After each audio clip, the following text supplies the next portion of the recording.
In the NFL, glory doesn't always find the most deserving.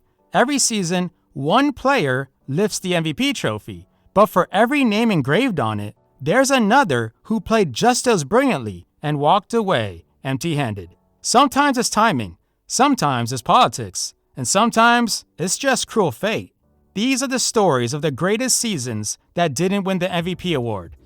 Drew Brees, 2011, the record breaker. The 2011 season was Drew Brees at his absolute peak, a quarterback orchestrating a perfect symphony inside the Superdome. He didn't just move the ball, he rewrote the passing record books, shattering Dan Marino's single-season yardage mark with 5,476 yards and 46 touchdowns. Brees led the Saints to a 13-3 record, completing over 71% of his passes, the highest mark ever at the time. But while he was breaking records, Aaron Rodgers was breaking defenses. Rodgers threw 45 touchdowns with just 6 interceptions, guiding Green Bay to a near-perfect 15-1 season. Brees finished second. Again, it was the story of his career, spectacular, efficient, historic, and somehow overlooked. No quarterback in NFL history has done more without bringing home the hardware to show for it. Derrick Henry, 2020, the last workhorse. In an era when running backs were considered obsolete, Derrick Henry reminded the world what dominance looked like. The 6'3", 247-pound juggernaut bulldozed defenders, carrying the Titans to an AFC South title. He became just the 8th player ever to rush for over 2,000 yards, finishing with 2,027 and 17 touchdowns. There were games where everyone in the stadium knew he was getting the ball, and it didn't matter. He'd still break through, dragging cornerbacks like they were children's toys. But 2020 was a quarterback's year.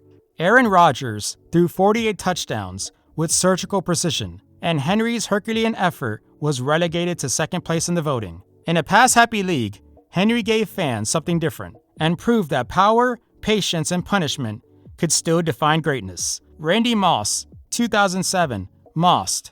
In his first season with Tom Brady, Moss set the NFL on fire. 98 catches, 1,493 yards, and a record 23 receiving touchdowns. He made defenses look helpless. Single coverage was futile. Double coverage was barely survivable. Together, Brady and Moss formed the most lethal air assault in NFL history. 16-0 in the regular season, unstoppable through the air. But when the MVP votes came in, it was Brady who claimed the crown. He didn't need the hardware. That year, he changed the language of the game itself, when Mossed became a verb, and his legacy was cemented forever. TJ Watt, 2021, the relentless one. In 2021, the Steelers' star edge rusher tied Michael Strahan's single-season sack record, 22.5 sacks, despite missing 2 games and without having any gifted to him by his buddies. He didn't just rush the passer, he hunted quarterbacks like prey. His burst off the line was violent. His motor, relentless. He led the league in sacks, tackles for loss, and quarterback hits, a statistical triple crown for defenders. Watt carried a fading Pittsburgh roster to the playoffs, almost by sheer willpower alone. But as usual, voters couldn't look past the quarterbacks. Aaron Rodgers' efficiency earned him the trophy, while Watt's historic season earned a footnote.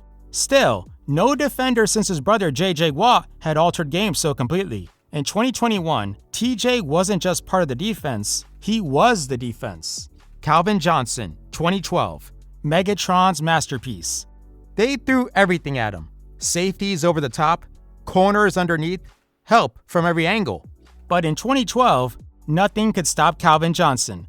On a 4-win team with no supporting cast, he still rewrote the record books. He finished with 122 receptions, 1,964 yards, and countless moments of sheer disbelief. Double teams, triple teams, it didn't matter.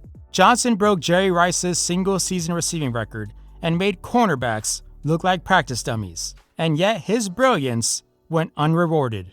The MVP went to Adrian Peterson, who rushed for 2,097 yards just months after knee surgery. He didn't need an award to define him. In 2012, Calvin Johnson was football's closest thing to a superhuman, towering above defenses like a villain from another world. J.J. Watt, 2014, defensive domination. He didn't just play defense. He rewrote what a defensive end could be. 20.5 sacks, 5 touchdowns, 3 on defense, 2 on offense, tackles in the backfield, passes swatted down like insects. Watt became the first player in NFL history with the multiple 20-sack seasons, and he did it while lining up everywhere. End, tackle, even tight end in goal line sets. He did it all for the Houston Texans that year, but MVP voters rarely look beyond quarterbacks, and Aaron Rodgers won the MVP with a 12-4 Packers team and a 38-5 touchdown to interception ratio. Watt finished second, the closest a defender had come to MVP since Lawrence Taylor won it in 1986. He didn't need the award though. In 2014, J.J. Watt was a one-man wrecking crew. He didn't just play the game, he imposed his will on it. Every snap, a reminder of what dominance looked like. Eric Dickerson, 1984, the relentless runner. With his upright stride, neck roll bobbing, and knees churning, Dickerson ran through defenses like a hot knife through butter. His 1984 season, 2,105 rushing yards, is still the all-time single-season record. He averaged 131 yards per game and carried the Rams' offense on his back. But in the same year, Dan Marino threw for 5,084 yards and 48 touchdowns. Numbers unheard of in that era. 4 decades later, Dickerson's record still stands untouched, while Marino's mark has been eclipsed several times over, but that season, the MVP went to the quarterback. Aaron Donald, 2018, the unblockable force. There are players you game plan for, and players you pray against. Aaron Donald was both. From the defensive tackle position, he led the NFL with 20.5 sacks, unheard of for an interior lineman, and recorded 25 tackles for loss, 4 forced fumbles, and dozens of disrupted plays that don't show up on stat sheets. Every play, he collapsed pockets, destroyed timing, and broke his opponent's will. Offensive linemen double-teamed him. Quarterbacks threw early. Coaches adjusted entire offenses to survive him.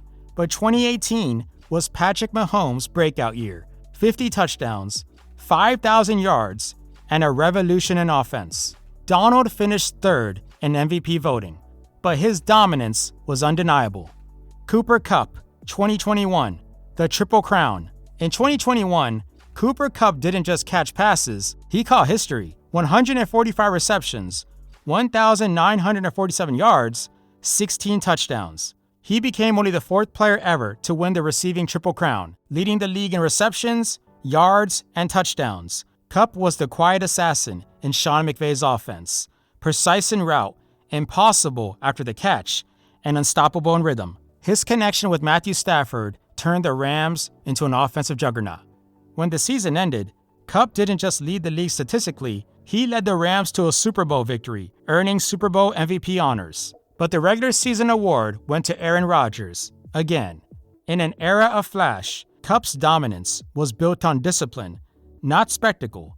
He didn't demand the spotlight, he earned it every Sunday. Dan Marino, 1986, the lone gunslinger.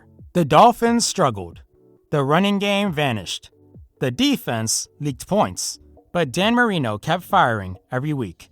In an era before shotgun-heavy offenses and spread formations, Marino threw for 4,746 yards and 44 touchdowns. Stats unheard of at the time. He didn't scramble. He didn't need to.